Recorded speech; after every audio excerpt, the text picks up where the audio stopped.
سلام. یه چیزی که خیلی مهمه، ما باید بدونیم که بازی شغل بچه هاست. بچه ها از طریق بازی هست که محیط اطرافشون رو میشناسن و در راستای شناخت محیط اطرافشون خودشون رو میشناسن. مهارت ها و توانمندی ها و استعدادهاشون، حتی نقاط ضعفشون رو میتونن بشناسن. میتونن از خودشون تخمین بزنن که چقدر و به چه اندازه یک کاری میتونن انجام بدن در مقایسه با دوستشون که حالا از خودشون بزرگتره یا حتی همسن خودشونه.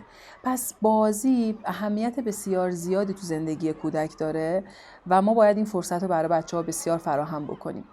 خب به شکل‌های مختلفی بچه‌ها بازی میکنن. یه وقتایی با همسن و سالیاشون بازی میکنن، یه وقتایی انفرادی با وسایلشون بازی میکنن، اما یکی از نیازهای بچه‌ها بازی کردن با والدینشونه. خب از اونجایی که ما توی زمانه‌ای به سر میبریم که بچه‌ها تک فرزند شدن و امکان بازی کردن با همسن و سالیاشون غیر از زمان مهد کودک خیلی محدود شده و در زمانهای دیگه اصولاً توی خونه هستن و پدر و مادر هستن، پس اهمیت بازی با کودکان بسیار بالا میره. یعنی اینکه شما بدونید که وقت گذروندن با بچه هاتون الزاماً بازی نیست. خیلی وقتا وقتی از والدین میپرسیم که با کودکتون بازی میکنین، میگه که آره با همدیگه میریم پارک، مثلا اون میره با وسیله ها بازی میکنه، میریم بیرون دور دور میکنیم، مثلا با ماشین میچرخیم، یا اینکه میریم بیرون و میره دوچرخه سواری میکنه. اینها بازی با کودک نیست و اون نیازی که کودک به بازی با ما داره برآورده نمیشه. بچه ها یه شعاری دارن، میگن که به اندازه‌ای که با من بازی کردی که اوکی، ولی به اندازه‌ای که با من بازی نمی‌کنی من باید بازی روانی میکنم. یعنی اینکه اون نیازشون به ارتباط با ما از طریق بازی برآورده میشه. این جنس بازی یه شکلیه که من اینجا الان میخوام براتون توضیح بدم.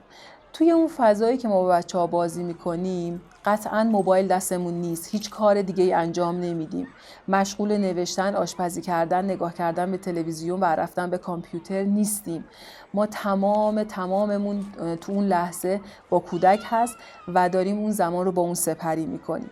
وقتی با کودکمون هستیم تمام موارد آموزشی و تربیتی رو باید خاموش بکنیم. اون زمان فرصتی نیست برای اینکه به کودکمون یاد بدیم که چطور روابط اجتماعی رو تقویت بکنه، چه چیزهایی یاد بگیره، مؤدب باشه، چیزایی از این دست. شما تصور بکنید که همسن و سال کودکتونی دارین با اون بازی میکنین. این چه شکلی میشه؟ شما صداتون صدای کودکانه است، میمیک صورتتون، رفتارها، اداها همه باید کودکانه باشه و تمام وجودتون اونجا هست و دارید با کودک وقتی رو میگذرونید. این اون بازی مطلوبه که کودک بهش نیاز داره. اون فضایی که کودک احساس بکنه که تمام شما رو داره و مثل خودش خیال پردازی میکنه. کودک ممکنه که بره سوپری توی بازیش بره سوپری خرید بکنه، هیچ پولی پرداخت نکنه، بره پمپ بنزینی که طبقه دوم یک جاییه که پله نداشته باشه.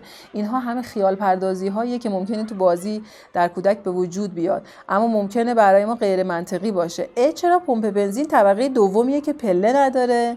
یا چرا الان اینو خرید کردی پولشو پرداخت نکردی؟ اینها چیزهاییه که توی فضای ذهن کودک الان هنوز تعریف نشده است و فقط میخواد با اون خیال پردازی بازی‌هایی رو انجام بده که مهمه که ما بدون قاعده و قانون فضای بازی رو با کودک جلو ببریم و یک وقت مطلوبی رو با کودکمون بگذرونیم.